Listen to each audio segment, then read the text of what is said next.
Monday மதியம் குழந்தைங்கள்லாம் annual லீவில் வீட்டில் இருந்தாங்க.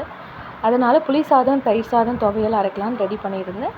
புளி சாதத்துக்கு காஞ்ச மிளகா வறுத்து எடுத்துட்டேன். அது கூட தனியா, கடலைப்பருப்பு, எள்ளு, கொஞ்சம் மிளகு இதெல்லாம் போட்டு வறுத்து எடுத்துகிட்டு மிக்ஸி ஜாரில் போட்டு அரைச்சி எடுத்துட்டேன்.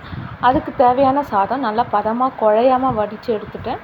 அதை ஒரு தட்டில் போட்டு ஆற போட்டுட்டு அரைச்ச பொடி அதில் போட்டு கொஞ்சம் நேரம் காய வச்சுட்டு அது கூட கொஞ்சம் நல்லெண்ணெய் விட்டு கொஞ்சம் நம்ம ஆற வச்சா அதோட பதம் கரெக்டாக இருக்கும்.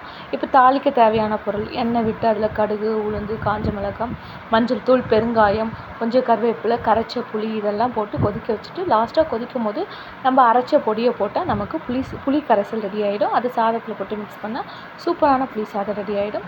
அதே மாதிரி மீதி இருக்க சாதத்தில் தயிரை நல்ல சாதத்தை குழச்சிட்டு தயிரை விட்டுட்டு தாளித்த பொருள்லாம் போட்டாச்சு. ஸோ இப்போ மதியம் லஞ்சுக்கு நமக்கு புளி சாதம், தயிர் சாதம், சூப்பரான துவையல் ரெடி ஆகிடுச்சு. Thank you friends.